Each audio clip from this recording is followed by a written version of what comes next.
Welcome to another episode of Things You Didn't Know About the Holocaust. I am Phyllis Zimbler Miller. Today I have with me author Kenneth Wald of the book Ghost in the Wall. Now he is going to tell you not how he found out about who these people are, but what he found out. So, Ken, start with, as we were just talking about, that they were born in Berlin and they moved from Berlin after 1918, right at the end of World War One. Yes, that's correct. In fact, my grandfather, again on my father's side, won two decorations for his service in World War One. On the One was side a of the German, fighter's on the side of the Germans. right, for Germany. One was a fighter's medal, and the other was an Iron Cross, second class. And it turns out his brother-in-law, married to his wife's sister, also fought for Germany and, in fact, was killed doing so. So the family were very patriotic in their attachment to Germany. And then what happened? Well, then in 1918, they moved to a small town in Saxony in the southeastern part of Germany. And they started a business. This was a textile area, and they started a business where they sold both textiles in their raw form, but also in ready-to-wear clothing. And up until 1933, things were actually quite good. My grandparents, who had two children, my father and my aunt, were very well respected in the town, very much liked. They were known for their kindness to many of the people in the town, particularly seamstresses, because this was during a very bad economic time for Germany. And they let the women who made some money that way do so on credit, which was very unusual at the time. They didn't insist on payment ahead of time. And they also were philanthropists in the town. The town had a public baths, which was actually a swimming pool as well as baths and the like. Many people didn't have the kind of things they needed for hygiene in their homes, and this was important, and they were major contributors to this. So I think if you had interviewed them in 1932, they would have said things were really wonderful. Wait, But of course, I do need to Mhm. interrupt you right now.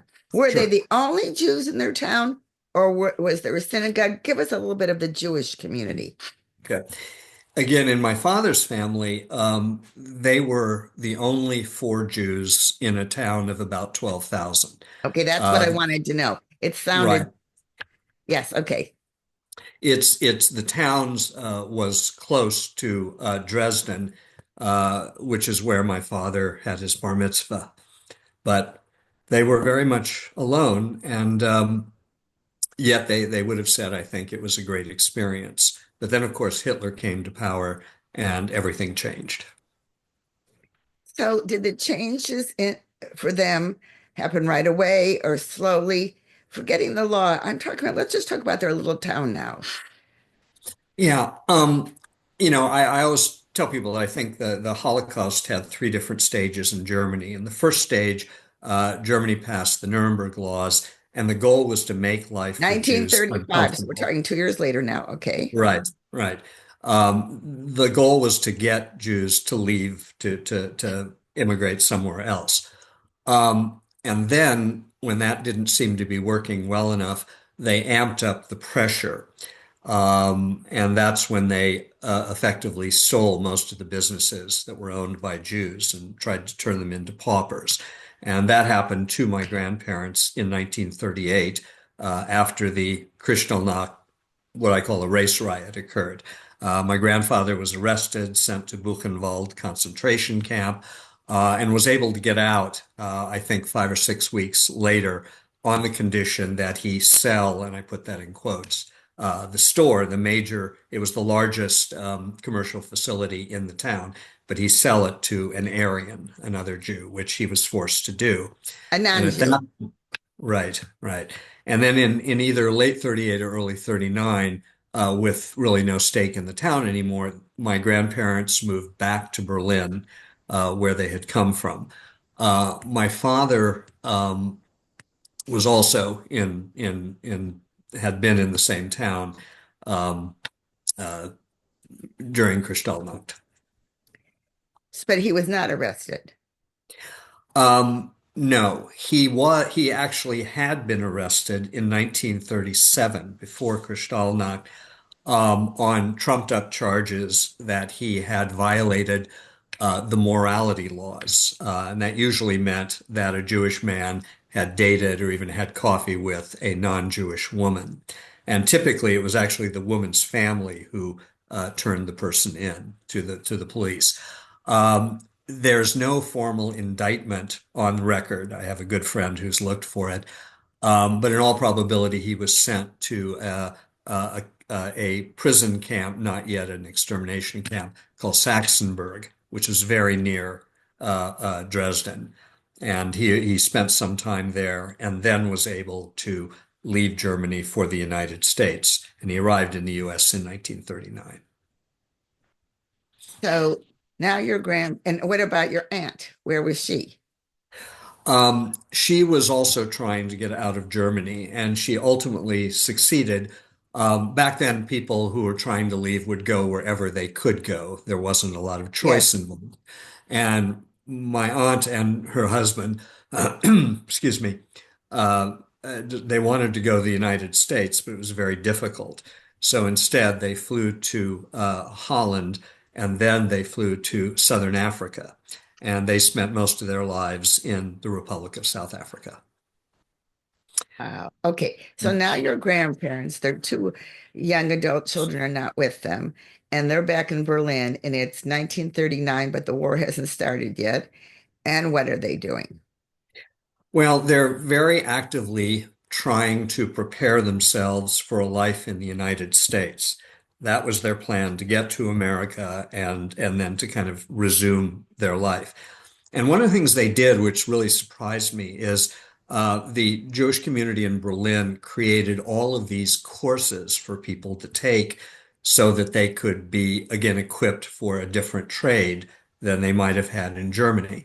And this meant that my grandmother took courses on cooking. She had always joked that she was not much of a cook, but she had learned how to do this. And I that was take very it that important. I, I hate to interrupt you, but I have a feeling that she had a cook when they lived in that small town. Yeah, yeah, very much so. Okay, And so otherwise this people will was, wonder, wait, how did they yeah, eat? Yeah, she had a cook. yeah, And now she comes yeah. to Berlin, okay, and she has, She comes to Berlin and she has to learn this. And meanwhile, my grandfather is taking several different courses. He, in his youth, had been a distillery employee, and he took a course to refresh his knowledge of how make alcohol. He also took another course on how you make candy and the like. And again, the idea was to be prepared for another position in the United States. And again, they really, in the letters that they sent to my father, which I acquired years earlier, they didn't moan and complain about their experience. They just kind of got on with trying to adapt and imagining what life would be like for them in America. and then what happened? Then, okay, now Well, wait, they yeah. moved into an apartment of their own choice in the beginning, right? In Berlin? Well, it was of their own choice in the sense that it was a home, it was a building occupied by Jews. That were the only people who lived there. And so they couldn't live in most of the housing, but they found a nice place actually in the Schönberg district of Berlin. Now, And and did they get to stay there or what? You'll tell us as we go along. So what, well, again, after Kristallnacht, there was a period of time where my grandfather was a slave laborer in an electrical factory in Berlin. And I found a picture of him at this time. And, this is a man who, in the other pictures that I had of him, looked vigorous and assertive and strong. He really looked sort of bewildered. His coat was a bit threadbare. You could tell that he had suffered from the time he was in the Buchenwald concentration camp and from being a slave laborer in Berlin. I actually had not known that Jews in Berlin were, particularly the men, were required to do slave labor. That was something yes, that was yes, new to I'd me. like to. emphasize this for people who don't know. I also believe that women were, at least eventually, I'm not sure in the beginning, or that women could choose to if they had no source. The a story I'm thinking of, there was no husband involved. So maybe in your grandparents' case, because the father was there, your grandmother didn't have to do this. But there was a whole labor exchange of sending Jews out. Right, right. Um, and it was, it But was they came home obviously. to sleep, in case anyone. Yeah, yeah. I actually learned about this by accident. Here is the case. A book was published by somebody who runs one of the German Jewish museums. And they had found a collection of identity cards in this one company's archives. And at the back of the book, they had the pictures of each of the employees, and I put that in quotes. And I just happened to see the book, so I went to the back of it, and there, staring out of the page, was my grandfather. They had misspelled his name and so forth, but it was clearly him. And again, that was a really shocking kind of discovery. I just knew nothing about this because my parents in both cases didn't want to tell my brother or I anything about their history, and they had probably good reasons for doing that. But it meant I kept discovering things that I had never known about. So yeah, so they were there in after 39 back in Berlin, and then 2 or 3 years later, they were finally picked up, deported and sent to a Polish labor camp called Troniki, which is famous for a number of reasons. One of the things I have from that period of time is the questionnaire they had to fill out, in which they itemized all of their resources, all of their income and the like. And years later, I found out through another person who suggested it that in one of the archives for the area where they lived in, they still had the file on my grandparents. And I was able to get a copy of it. And the thing that just blew me away was that one sheet of paper was from the electrical company where my grandfather had been a slave laborer. And the letter attested to the fact that he was a quote employee of the firm for this period of time. And as I tell people, calling him an employee, would be like calling a black slave on an American plantation an independent contractor. I mean, there was nothing there. But the Germans, in a sense, a lot of the reason I know what I know is because they document things and they don't throw away documents. So, yeah, so they were sent to Troniki. Um, and we don't know exactly what happened to them. Um, it's quite possible, as my father said when he was drafted into the army and asked if he was willing to fight against Germany. It's quite possible that they were not fed. The places they worked were not heated. There was no medical care, and it's quite possible they both died at Troniki. We don't know. If they didn't die there, in all probability, based on some good historical work, they would have been sent to Sobibor, which was one of the extermination camps. And And it because, didn't have, let me just say for people who do a lot of work trying to explain camps. Sobibor was only an extermination camp. That's it. You got there and you were killed, except for the few Jews who had to do cleanup and stuff. So if they were sent to Sobibor, that would have been it. yeah, and given that they were in their late 60s, they would not have been deemed capable of work, in part, I suppose, because of my grandfather's, work in Berlin, which probably exhausted him. But yes, so we don't know which place they died, but my father was aware in the form he filled out for the Selective Service System in the U.S. that they were probably dead. And now, did he come back to, was he sent to Europe? Did he use his German language skills? Well, this is the interesting thing. My father, again, was born and raised in Germany, spoke fluent German, um, and he made it to the U.S. in 1939. But he did come back to Europe as a soldier in the American Army. And there's some really interesting stuff about him that really was a challenge to me. Um, my father died in 1986 in February. And I went back to the hometown, of course, to help my mother with the arrangements. And I went to synagogue on the next Saturday morning, where a elder member of the congregation took me aside and said, "There's a story I want to tell you that your father told me." This older man, he said, but he also said he never told, my brother or I this story. And it seems there was a German POW being interrogated near the end of World War II. And the American interrogator asked him specifically about German military assets in Saxony in southeast Germany, where the POW came from. And he also wanted to know about prominent Nazis in the town.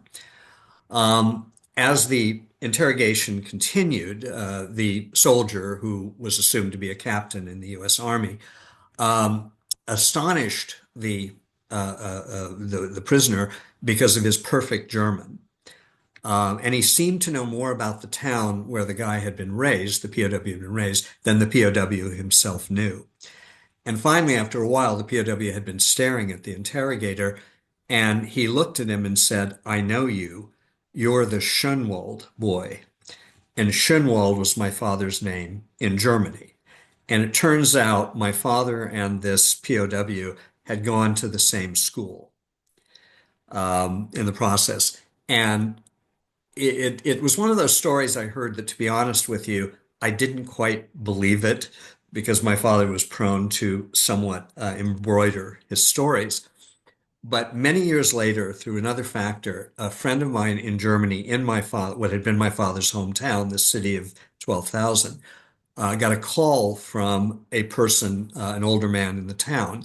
Um, there had just been a week devoted to my grandparents, and this elderly man had been out of town visiting friends. So he called up my friend and he said, "I'd like to talk to you. I have a story to tell you about the Shenwolds."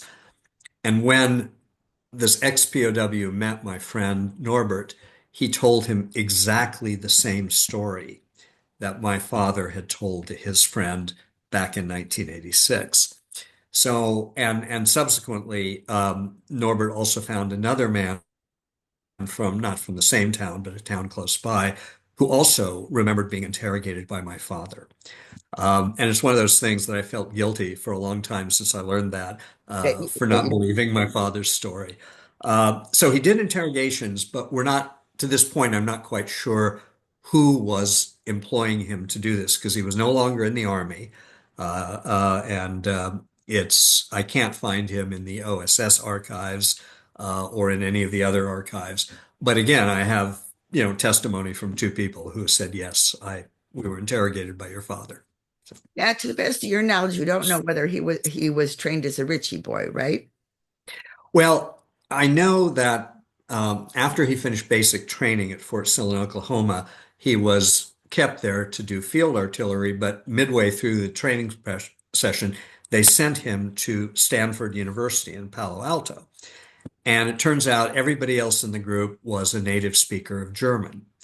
And they were trained for a number of things under what was called the specialized training program, including what was called police science, which is essentially about interrogations.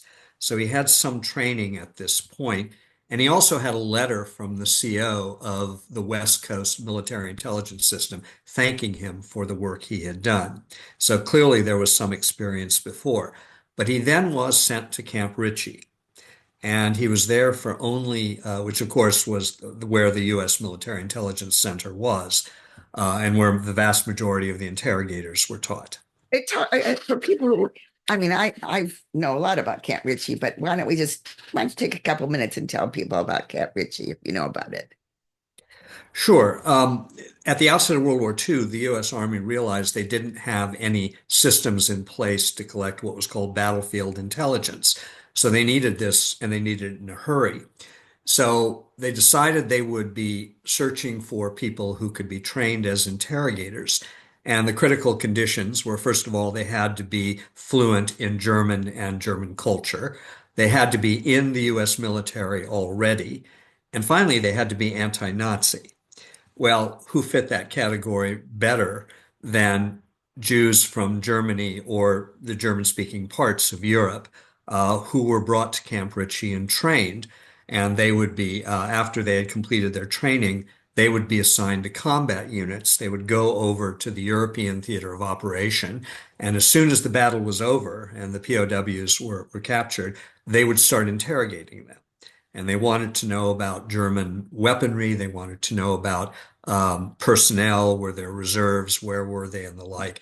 And they wanted to know information that would help the U.S. Army and save the lives of a great many other members of the U.S. military. And they were wildly successful in this, collecting something like 60% of the battlefield intelligence that was used to plot strategy during World War II. I'm really excited. The Ritchie boys are having the first family reunion later this summer. And it's going to be mostly, of course, the descendants of Yeah, Ritchie boys. right. And I've been asked actually to give a talk about my father's experiences there. So I'm really excited. I didn't, you know, I learned about the Ritchie boys in 2005 when somebody called me and told me that our fathers had been Ritchie boys together. And I didn't know what a Ritchie Boy was. I thought maybe it was a music group or something, but my father had such a bad voice that wasn't it. And so, I've spent a lot of time in the intervening, years, 20 years now, talking about Ritchie Boys, doing research on them and finding all of my father's records, about the Ritchie Boy period, when he was, at the National Archives. So would you conclude that your father was a Ritchie boy, or he was at Camp Ritchie for such a short time that he was not, and it was only after the war did they do interrogation? Well, I call my father a sort of a Ritchie boy, because he got some of the training again before he got there at Stanford. And then he was there for 5 weeks, which would not have been long enough. It would normally take at least 8 weeks. And he never, I mean, my father never even called himself a refugee or anything of this nature. But I think he thought of himself as a Ritchie boy. And the fact that he stayed in Germany for about 4 years suggests to me that he was doing the interrogations, probably mostly after he had gotten that training at Stanford. But the specifics of it are hard to find out. And to me, what really matters is I know from eyewitness testimony that he did those interrogations very late in the war, through 44 and 45. And that to me is the real story. And I also have to keep apologizing to him mentally for disbelieving the story that I first heard. The title of your book, Ghost on the Wall, refers to the pictures of your grandparents, your father's parents. But did you really not know who they were, or did you just, I don't know, what did you think? Well, on Friday nights when we had Shabbat dinner together, my brother and I would sit across from this one wall, which had pictures of both sets of grandparents. Until I was an adult and fairly, advanced in age, I couldn't have told you which one of those people, there were three pictures, belonged to which parent, and I didn't know their names. My And you never parents were like, asked? You never asked? well, here's the thing. My parents, like almost, we lived again in a city with a small Jewish community, Lincoln, Nebraska, and there were about a dozen survivor families who formed our social network. And in talking about them now, my friends and I recall that none of the parents really told us what had happened to them in Europe. And I think that was for several reasons. They didn't want to scare us. I think talking about it would bring back nightmares. And then I think at some level, they didn't really think that people were interested. So they didn't talk about it. And I would occasionally ask my mother a question about somebody, a relative, and she would again get this faraway look in her eyes, turn away, and she would say very quietly, "They died in the war." And that was as much as I know. And it wasn't necessarily they died in the war as soldiers or whatever it meant that they were killed.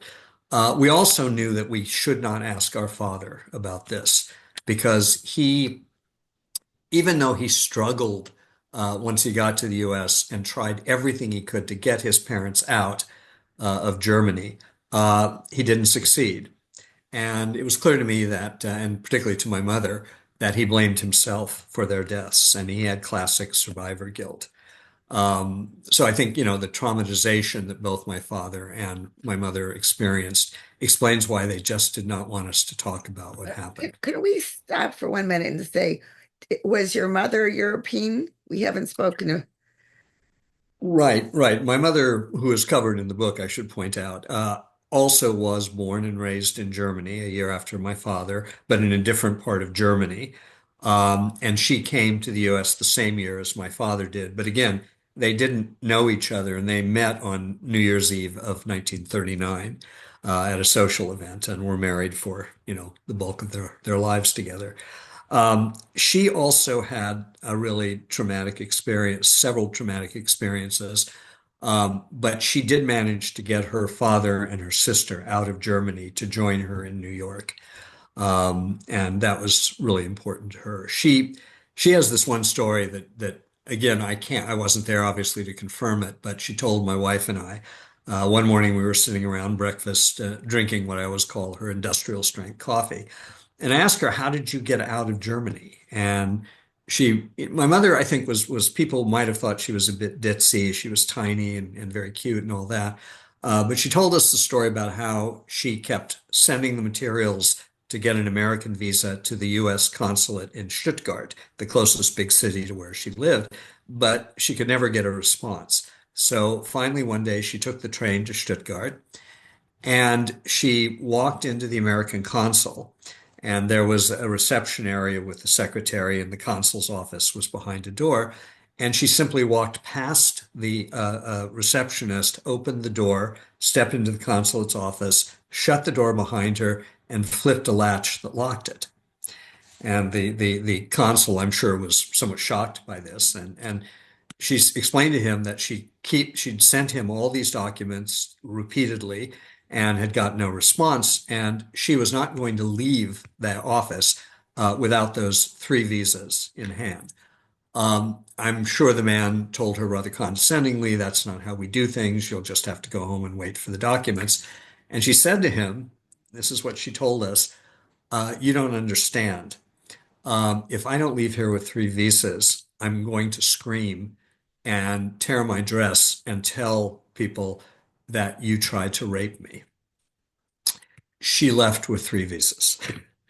And, my wife and I heard the story, our jaws were on the floor because this was so uncharacteristic, we thought, of this woman.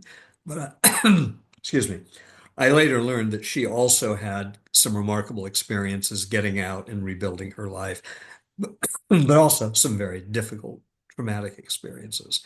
But, she survived and lived into her late 80s. But she didn't have the guilt of not being able to get her parents out. No, not at all. She, in fact, told me at one point that she never understood why she was able to get her parents out at the same time my father was Wait, just, wait, but you didn't going into mention mother. Was her mother dead already? yes, her mother had died of natural causes before Hitler came to power, So, but she managed to get, yeah, to get her father and sister, yeah, her father right? and sister out. Yeah. And she And really said to you she didn't understand why.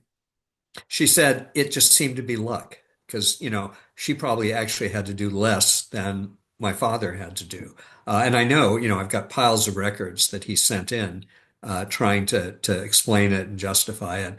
And he just apparently just never felt comfortable, even though he had tried everything in his power to get them out. And had read how many people have been turned back, including Anne Frank's father's request to a friend. Remember, do you know that story? The shipping, excuse me, the department store magnate whose name I forget at the moment.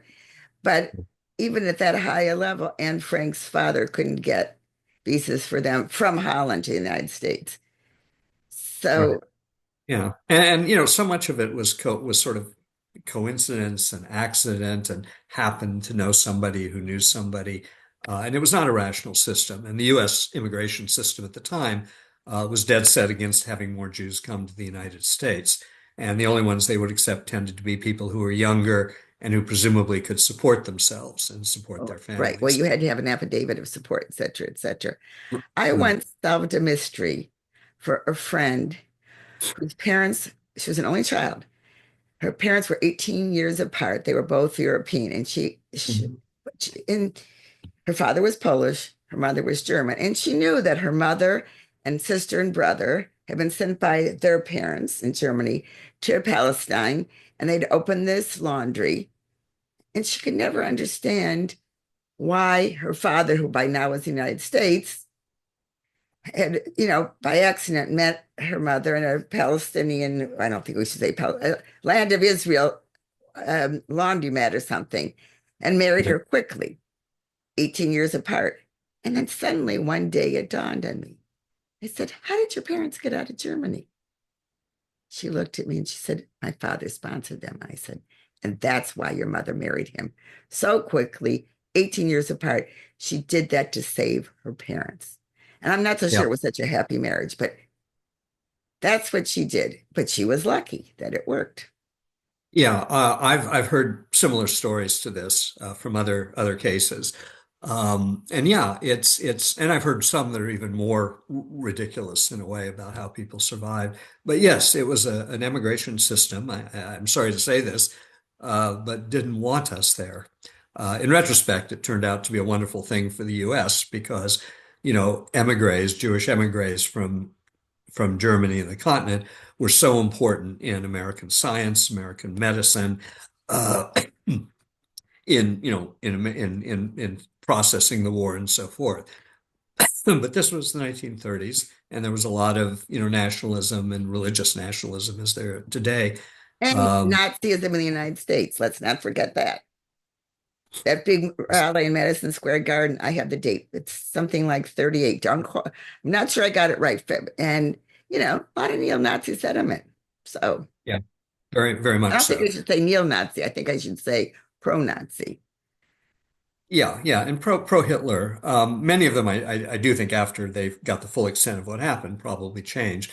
But as we know, Charles Lindbergh was the leader of the Bund, the German American Association, which I'm sure did not admit Jews.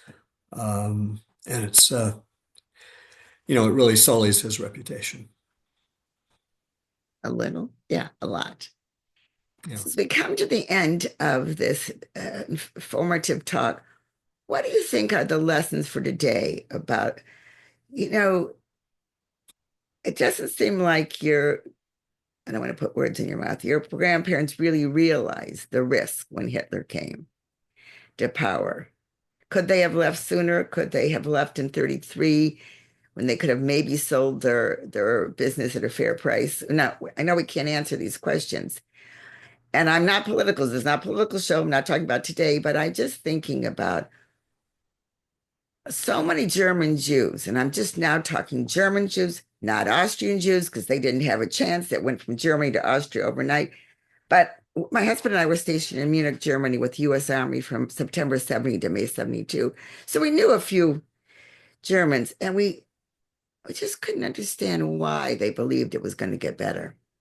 I don't know Yeah. why they thought Hitler was suddenly going to, after he was uh, chosen chancellor, then took dictatorial powers. Why did they think it was going to get better? I just have no idea.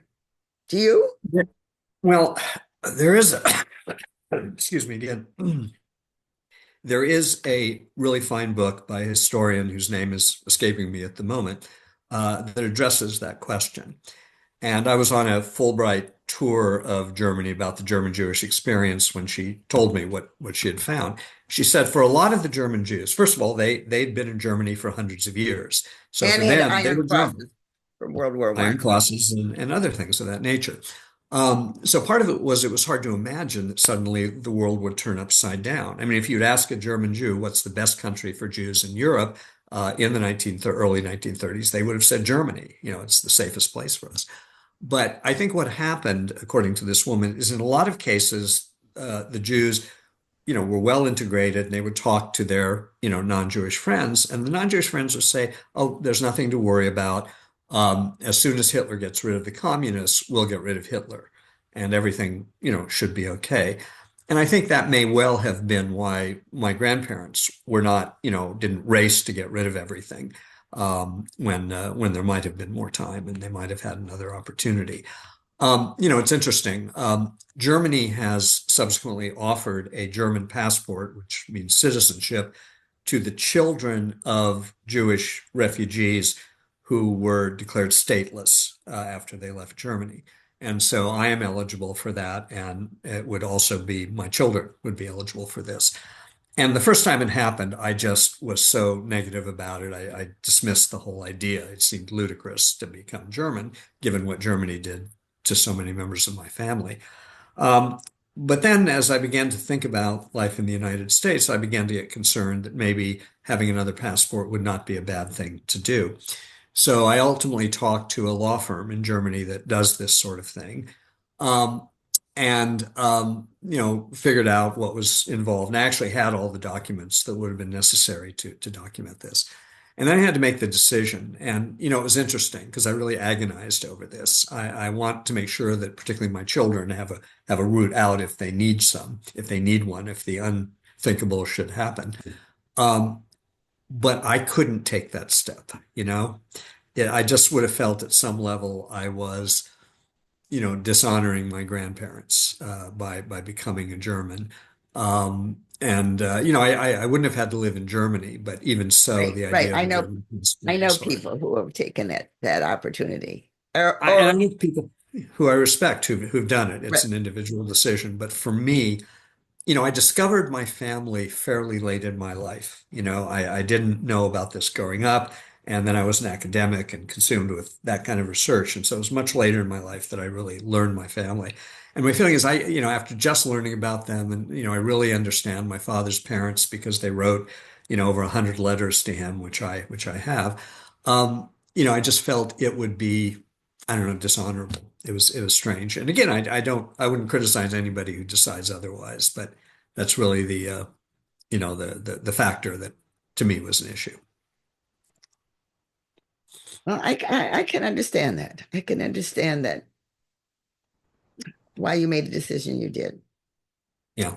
Yeah. Well, thank you. Anyway, I think it's really wonderful that you have preserved their memory now, even if you weren't interested and didn't ask when you were young, but now you have, and this book, Ghost in the on the Wall, and we'll give you the link to his books. And I want to thank you, Ken. This has really been I'm really glad we talked about the Ritchie Boys. I mean, we covered a lot of territory that I'm hoping people will really be excited about knowing more and learning more, besides reading your book. And but as I end every episode of things you didn't know about the Holocaust, I do say, may the memories of the victims and those who tried to save them be a blessing forever.